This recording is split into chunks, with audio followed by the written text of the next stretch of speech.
The inspector is saying on this beam that is also on the bottom area, I just dug down and it's a pressure treated beam, but the home inspector is saying that the home inspector was saying definitely cement up here 12 inches, and my client was saying that plus the 18 inches below, and he's an engineer that. Okay, so the buyer is saying that 18 inches below where the concrete is here needs to be concrete, and then 12 inches, then this needs to be cut out with a 12-inch like pier or post, or with then metal brackets attaching it to this pressure treated wood. It does not look like it's rotted down here at all. I dug down maybe 6 inches, 5 inches, and there's definitely gravel down there, but I'm not hitting any concrete at this point, but there's also more to go.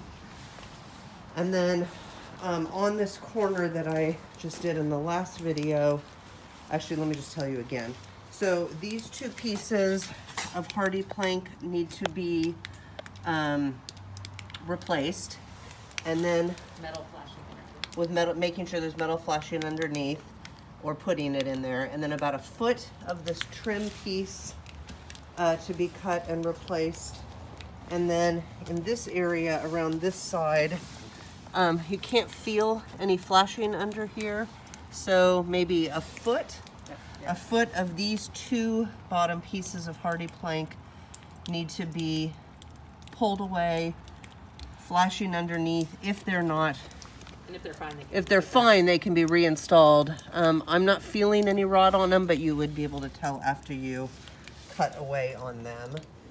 And then I'm gonna look up above, so then you would do the gutter around this top part up above here.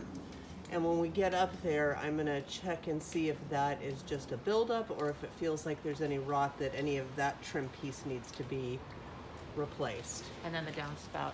Oh, and then the gutter, connecting the gutter to this downspout, which then just goes into the rain drain, versus doing a separate downspout where it's gonna then run off the side here.